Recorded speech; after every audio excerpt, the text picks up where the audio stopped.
Haters gonna hate, right? That's how the saying goes. Haters will always exist, and they will always try to bring you down. It is a common trait, characteristic, habit, something that is prevalent in all humans to hate others, to bring them down. It's a ego self-defense mechanism, especially if you have nothing to pull yourself up with. It's caused out of jealousy in reality, even though it might not be jealous of the thing they're hating. For instance, racism is classic haterism, right? It's a classic hate, right? Haters hate people that look different than them or of a different culture or race or something. There are discrepancies between races. They're not identical. They look different. That's one, right? Cultures are different, and different people from different places have different cultures, and different people from different places are also different races. But race and culture are not the same thing. Um, so, Norwegians are white, right? So are people in Portland. Portland and Oslo did not have the same culture, right? They are not run the same way. People are completely different. So, anyways, that's what haters are. But why do they want to do this? Not just out of jealousy, not of the people that they're like, people who are racist aren't necessarily jealous of the other race. They're jealous of anyone having the same success as them, because if it's the same success as them, then they are not ahead of that person, right? They're not ahead of that group, right? So, for instance, my wife is not white. She is from Peru. She's brown, right? Um, our child will be somewhere in the middle, right?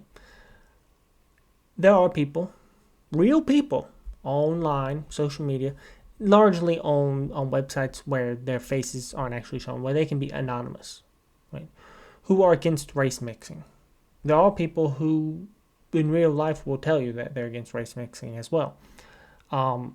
Small minority, right? Most people have no issue whatsoever. Marry whoever you want, whatever, racist, whatever, right? But some people, they have a problem with it. It's something that is taught, and it's something that people hold on to far past the teaching's intended protection or intended whatever. So it's even stupider beyond that. Haters will always hate. There's always going to be haters. How do you deal with haters? Well, there's a French phrase, or a saying, I suppose. It is, to understand everything is to forgive everything, right? The response to haters is not more hating. Right? That's not their answer, right? You're just feeding into their loop, right? The cure for a gasoline fire is not more gasoline, it's water, right? Or, if it's a liquid, different. But cure for fire is not more fuel, it's something to displace that fuel, right? So, the only answer to hate should be love, which really gets under our skins. We don't want to respond to hate with love. We want to respond to hate with hate. So you actually have to fight against yourself to respond to hate with love, right? This is, of course, the central teaching of Christianity, right? Forgiveness. Doi, right? It is something that is not intuitive in the human psyche. It is something that you have to teach within yourself. Or something that is given by God, and because it's so far into the human condition, right? To forgive haters, right? To forgive is divine, right? To forgive is to forget, right? No. To forgive is to forgive. To understand everything is to forgive everything.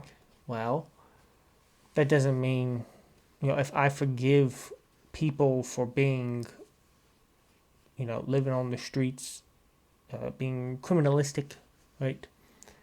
I can forgive that. I have no qualms with them, with homeless people especially. I mean, I have no qualms with them. I wish them nothing but the best in life. But that doesn't mean that I'm just going to walk around with a nice new watch down some alley at night where there's a bunch of, people who might want to take it, right?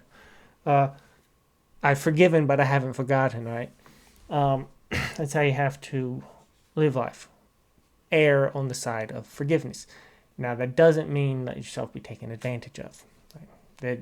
That is a line that people who don't want to forgive will say, oh, you just let yourself be taken advantage of. I'm strong. I would never let myself be taken advantage of. Well, you're letting yourself be taken advantage of by yourself. You're letting people rile you up. You're letting people get under your skin. You're letting people provoke a reaction out of you. Right? And what your strength is what? Giving in to your own selfish animalistic desires? Very strong. Very strong. Right? You really showed them that you're a response creation, right? That doesn't mean there should not be swift corrections, right? Someone tries to, grab my wallet, I might just smack them, right? That doesn't mean that I am forgiven them. That means that I solve the problem, but I don't kill their family, right? I don't go beyond that, right?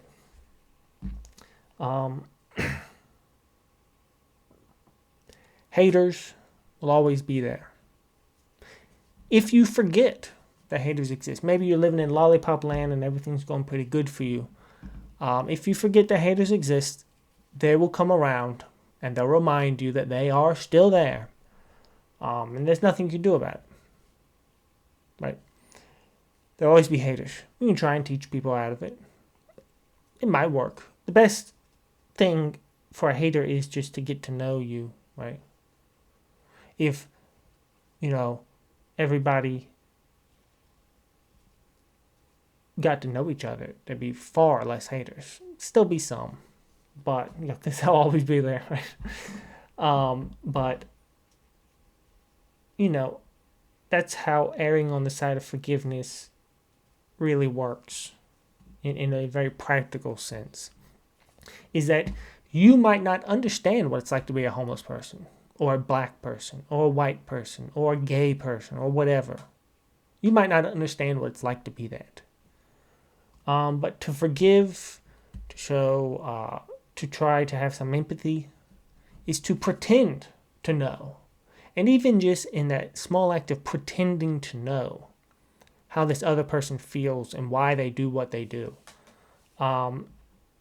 it really puts a bucket of water on any sort of resentment or hating that's in your mind. You really just it just washes away. You say, oh, that guy, he robbed me. He stole $20 from me. Oh, I hate him. Oh, man. But then if you were to get in a drone thing with a camera and you were to follow him around, you'd see him go to, his 4-year-old daughter and spend the $20 to buy her food or something. And then you'd be like, oh, well, shoot, right? Maybe he's not evil. Maybe he's not the devil because he stole my money. Or you might see him go buy some crack or something. But the point is,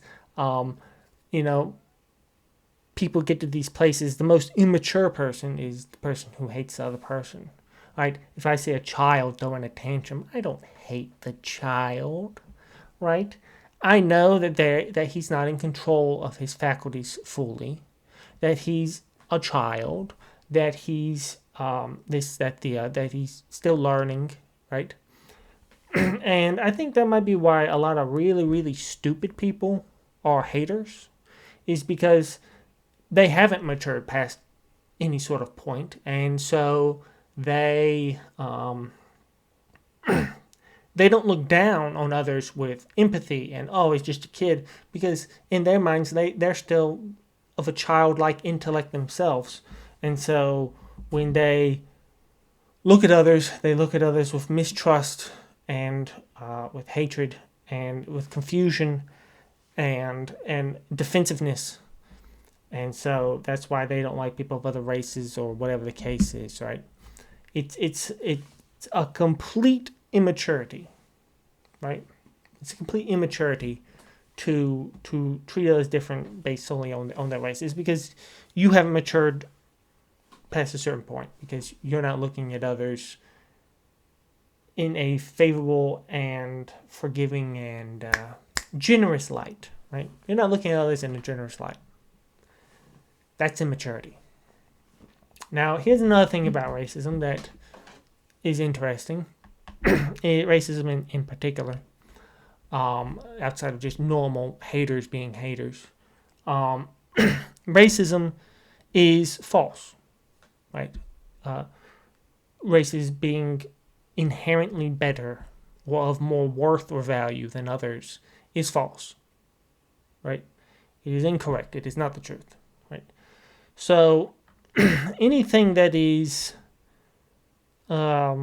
true is not racism, right? If it's a verified fact, it's not racism. It's just an inconvenient or an uncomfortable or whatever fact. It's not racism, because racism is, by definition, a falsehood. So if racism is false, anything that's true is not racism. Right? If A equals B, and B does not equal C, C can't equal A, right?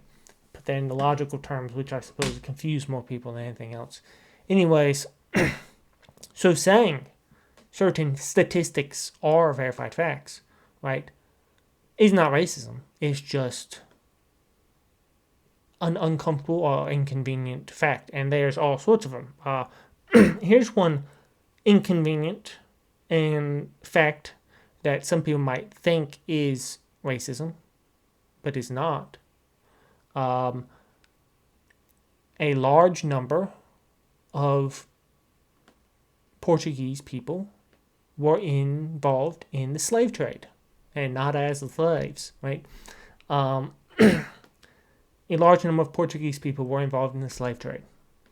Then you might say, and slavery is evil. You'll find even most races today will cop to that one.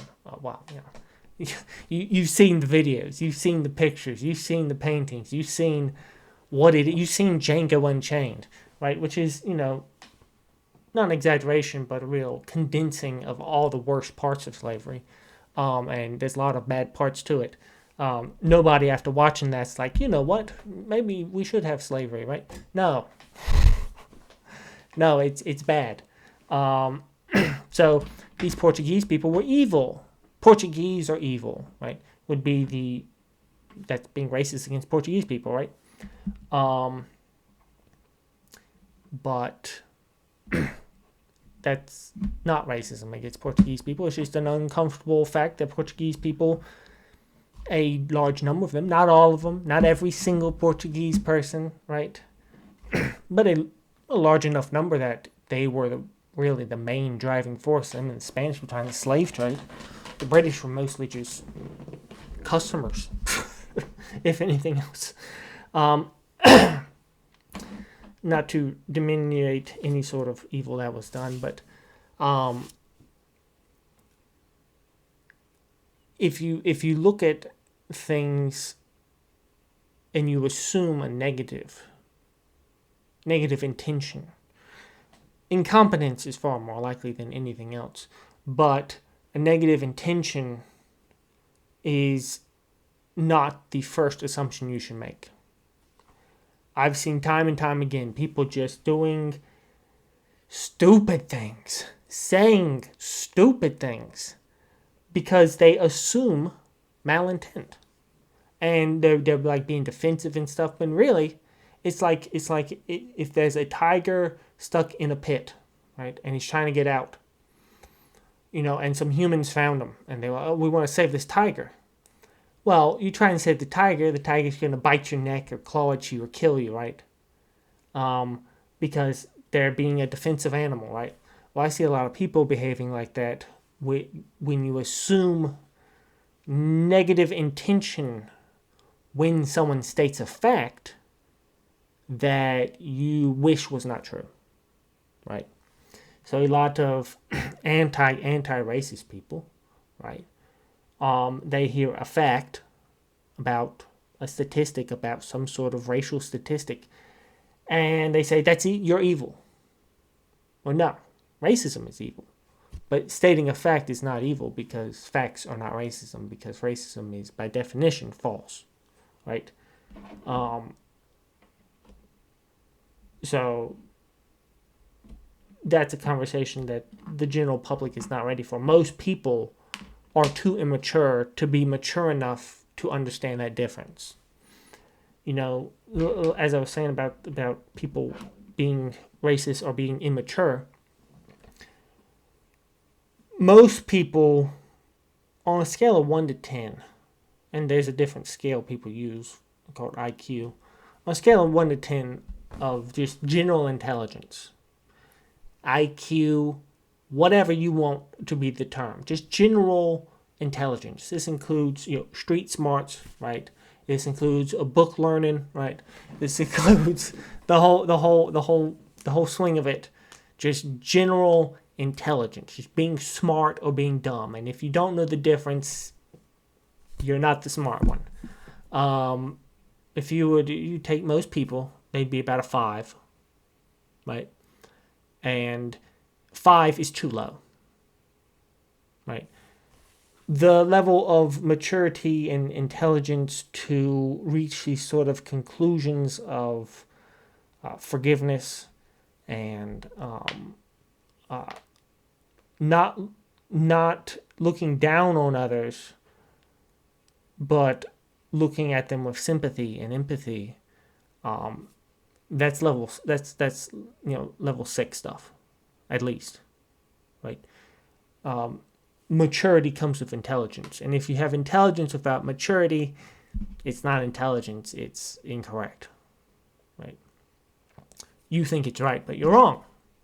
If it was right, you wouldn't be so immature. That's how these Rick and Morty atheists and doomers and whatnot are. They think this is they think that they're right, and they're also immature, right? But wait a minute, they're wrong, right? What they believe to be true is in fact not true, and that's why it's not giving them the correct results, right? It's like saying, I know cars are supposed to run on banana pudding, right? Cars are supposed to run on banana pudding. Well, if you were, and then they put banana pudding in the car, well, if you were right, your car would run, right? But it's not. So you're wrong. Guess again, right? And then someone's putting gas in the car and person putting banana pudding. It's like, what a loser. Look, this guy's putting gasoline in his car. Everybody knows that the science has said that it's supposed to be banana pudding, right? Because banana pudding has more calories than gasoline. Something stupid like that. And you're right. You are right, but you're missing the big picture here, buddy. You're missing the point. You might be stating facts. Pudding might have more calories than gasoline, although I doubt it. But even if you are right, you're still wrong, right? Well, I guess that's all there is to be said about haters. Ignore them. To understand everything is to forgive everything.